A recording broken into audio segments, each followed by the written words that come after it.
Hello and welcome back to Mastodon Bookshelf. Today is January 9th, 2014, and it is the second installment of Reading Corner for the year. Today I am continuing on with part 2 of Demon Cat, the story that started last week. So if you haven't seen that yet, there'll be a link over here that will take you to it.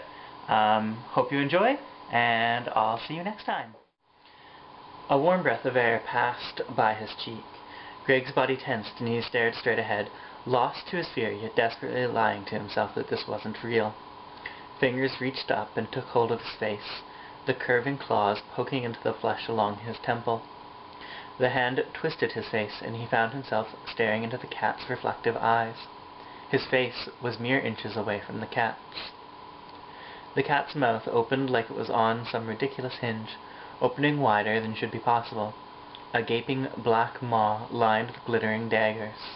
It closed around his head, and everything went pitch black. The teeth sliced into his skin.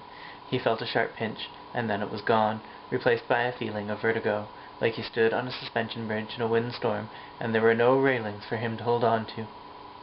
And then the bridge gave way. Greg was falling into the darkness, tumbling head over heels into an abyss. There weren't any points of reference. He had no idea how long he fell for, or even if he was still falling. Staring into the black expanse that surrounded him, he thought he must be dead. Just like that, devoured by some devil cat. Apparently monsters were real. Was he the only one, or would it eat his family too, one after the other? Was he the first one that it had attacked? Maybe it had already eaten his parents, and Dean. The cat monster was in front of him, lighter than the darkness that surrounded them. Where did it come from? Greg didn't know. He looked at it, and his hands clenched unconsciously into fists, teeth grit together. This was unfair. It wasn't right. He'd just finished his degree and came home for a vacation before he started the rest of his life. And then this thing took his life away from him. No, not taken. Stolen. Greg reached out and grabbed the monster by the throat, his anger getting the best of him, overriding his fear. It let him. Not even trying to defend itself. He had expected that the cat would have shredded him with its claws, but obviously he was so insignificant that it didn't even feel threatened. This made him even angrier. He ground his teeth together as he faced off against his nightmare. What would it do if he squeezed? The monster smiled at him like it knew what he was thinking, daring him to do it. That smile gave Greg pause. The needle-like teeth made it one of the most disturbing things he had ever seen. Something felt wrong. He didn't know what it was, but a feeling in his chest made him think that even if he strangled the creature, it wouldn't die. How do you kill something when you, yourself, were dead? Anger and logic fought within him as he tried to collect himself.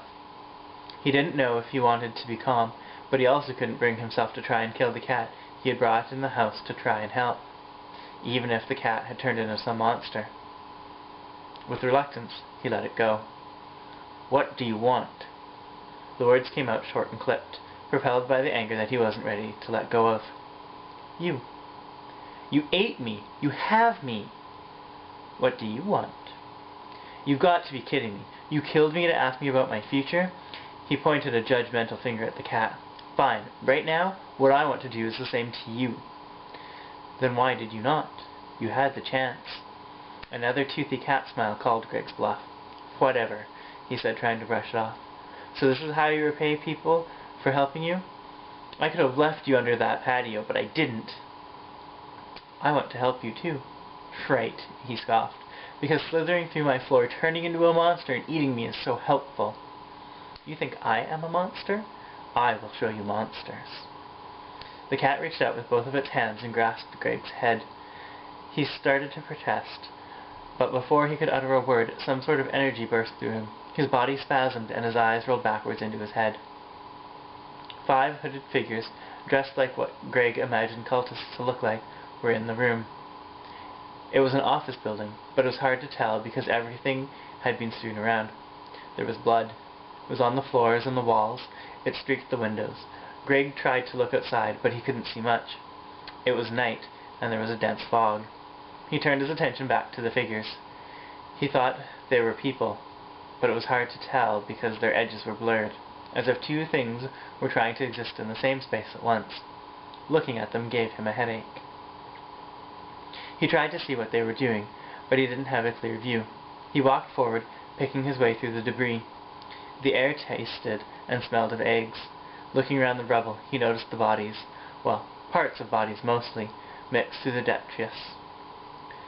All he could think of was that there had been a gas leak, and that something must have caused it to explode while the office was full of workers. 7 women were gagged and bound, tied together in the center of a large circle.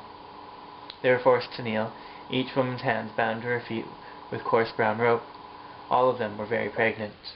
One woman was crying, but most of them had blank, fearful expressions on their faces. He wondered if they were drugged.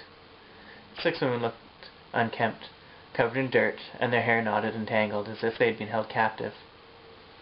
The crying woman was cleaner than the rest, though her clothing was torn in places, like she had tried to fight back before being bound. A 6th cultist approached the other hooded figures, passing right through where Greg was standing. He started in surprise, but otherwise felt nothing. The person took a few more steps towards his companions, then stopped. He didn't look backwards, but the other entity in his body twisted to look at Greg. Its face had no features, just 2 dark circles for nostrils and a gaping mouth. Its face was long and flat, with impossibly pale skin. Greg felt like the thing was looking for something. Him? But it must not have been concerned, because the ghost shape turned back in the direction the body was moving, ignoring him, even if it had been able to sense him. The cultist joined its companions around the women. The newcomer spoke, but not in a language Greg could understand. The words sounded garbled, as if he was chewing on rocks and could only make sounds in his throat. Greg made his way closer to the circle. No one noticed him, not the men nor the beings they shared their bodies with, and not the women either. He knew this entire situation was wrong, and that he needed to stop it.